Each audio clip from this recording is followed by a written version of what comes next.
It's the question for the ages. Do Republicans and Democrats really hate each other? Yes. What? Oh, that's not what the study found. Oh, okay. Roll it back. It's the question for the ages. Do Republicans and Democrats really hate each other? Not as much as you think. That in a report at Study finds political polarization in America may be at its highest point in decades. Sometimes it can seem like Republicans and Democrats hate their political opponents more than they love their own side. However, a new study finds that hatred doesn't run as deep as many may think. I really think it's the vocal minority on social sites that really give the impression, but let's see what the study says.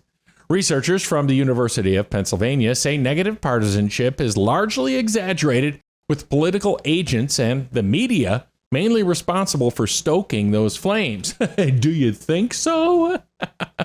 I mean, I can disagree with someone all day long, but I can still have a decent conversation with them about it. A team from Penn's Annenberg School for Communication set out to answer two questions. The first, how widespread is partisan hatred? Then, is that hatred really more intense than an American's love for their own party? Researchers found that the main reason Americans choose their political party has more to do with love than hate. The team also looked at how loyal voters are to their party based on their hatred of the opponent. To do this, they used an experiment which separated hurting the opposing political party monetarily and helping their own party monetarily. The results continue to show voters are generally more interested in supporting their own political beliefs rather than hurting someone else's.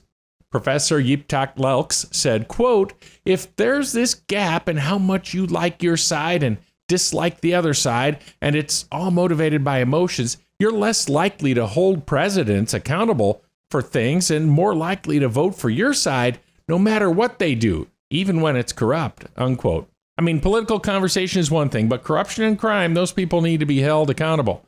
Study leader Amber Hai-Yon Lee hopes their findings can help Americans better understand what motivates their neighbors to think the way they do and vote the way they do.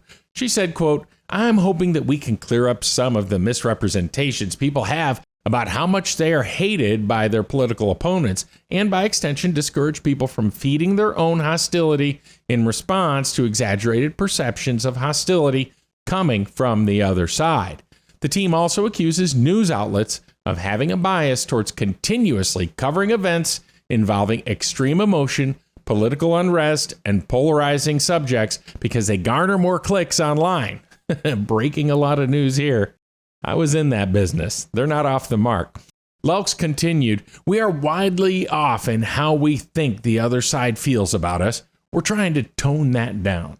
Basically, sounds like they're saying people are not as divided as some would have us think. I know when I head to the store, stop to get gas, and pay for my groceries, I feel very united with everyone there, and not many of them look like me.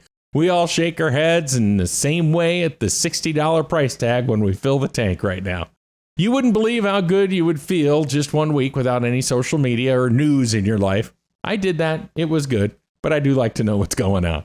The point seems to be here, love your neighbor, and just know that regardless of your political differences, it's not worth the hate. Everyone doesn't have to agree on everything, and that's the beauty of having freedom of speech and liberty.